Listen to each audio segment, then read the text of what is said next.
And they're Russian and Ukrainian people, but they're people in between, and they don't. But where is all the money that's been given? Where is it going? And nobody, I've never seen an accounting of it. These are just, they're just lies. It's okay. We're starting Factorio today, okay? I'm suspending myself from politics soon. I can't. This is just, every day it's just lie, lie, lie, lie, lie, lie. Seen it. Look, they have to pay. They have to find out where's the money going to. We have, I believe President Zelensky said last week that he doesn't know where half of the money is that we get. Like, that's not what he said, and that's not what he meant. He's referring to the Lex podcast where I think he was talking about how you have to pay money to like ship stuff or to get like all the money unlocked. He didn't mean that it's like gone, he lost it. That it's like, it's just a lie. That's just a lie. It's Russian propaganda, that is. Well, we gave them, I believe, $350 billion, but let's say it's something less than that. But where did this new $350 billion number come from? I've heard other people cite it now, too. It was actually $350 billion that we gave. It wasn't whatever we thought before. Where did this new $350 billion number come from? It's a lot. And we have to equalize with Europe because Europe has given us given a very much smaller percentage than that. I think Europe has given $100 billion, and we've given, let's say, 300 plus. What do you mean, let's say? You're the president of the United fucking States of America. You know you can literally ask your departments for this. You're allowed to ask. Why? You don't have to estimate this at all. You have a whole ass branch of government dedicated to giving you answers like this. Why are you up here guessing like a fucking retard? And it's more important for them than it is for us. We have an ocean in between, and they don't. But where is all the money that's been given? Where is it going? And nobody, I've never seen an accounting of it. We give hundreds of billions of dollars. I don't. Hundreds of billions of dollars? Is that really what's happening? Okay. See any accounting. So I want to see peace. Look, you know why I want? Because I don't want all these people killed anymore. I'm looking at people that are being killed. More Russian talking points. It's just about the meat grinder, the young men dying. And they're Russian and Ukrainian people, but they're people. Doesn't matter where they're from on the whole planet. And I think I have the power to end this war.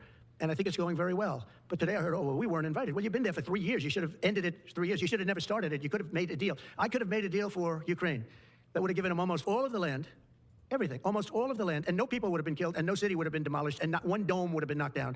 But they chose not to do it that way. And President Biden, in all fairness, he doesn't have a clue. He was so bad for this. He was so bad, so pathetic, so sad. But with all of that being said, look, it is what it is. When I left, there was no chance that this could have happened, but it happened because we had incompetent leadership at many different levels. But when you see what's taken place in Ukraine with millions of people killed, including the soldiers, millions of people killed, a big percentage of their cities knocked down to the ground. I don't know how anybody even lives there. You know, when they say they took a poll and Zelensky's at 4%, who's living there? You know, I mean, it's hard to believe that people live there. Their cities are being knocked down. Like, does he think like Kyiv is just like a pile of rubble, or that all of Western Ukraine is like Gaza, or?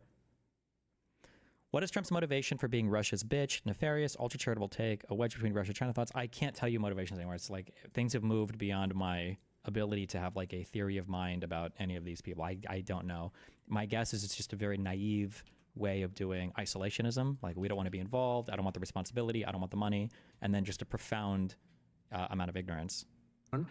And this is something that would have never happened. And by the way, for 4 years, it didn't happen. It was never going to happen. Go ahead. Follow-up question. How would you counter the perception, because Russia's pushing for this, obviously, they don't really hold true elections, that would be a capitulation of some sort. How would you guard against potentially Russia installing a puppet government? And then finally, how would that new election have an impact on getting Zelensky to sign the rare earth minerals deal?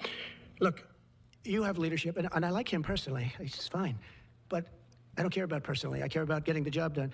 You have leadership now that's allowed a war to go on that should have never even happened, even without the United States. Look, we had a president who was grossly incompetent. He had no idea what he was doing. He said some very stupid things, like going in for portions and all of the things. He made a lot of bad statements, but he's grossly incompetent, and I think everyone knew that. This is something that should have never happened, would have never happened. And I used to discuss it with Putin. President Putin and I would talk about Ukraine. Also, it's discussing that the media in the U.S. don't ask the proper questions about these lies. Yeah, to be clear,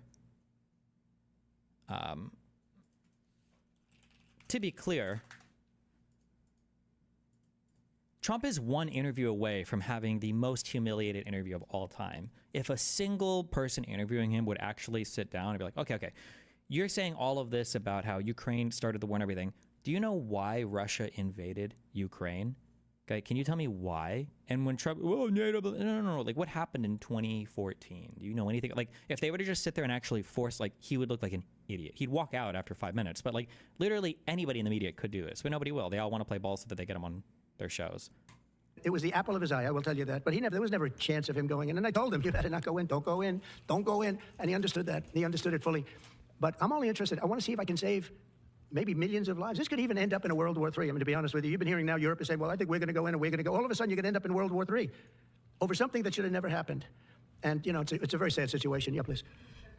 In a court filing, the White House said that Elon Musk is not a DOJ employee and has no authority.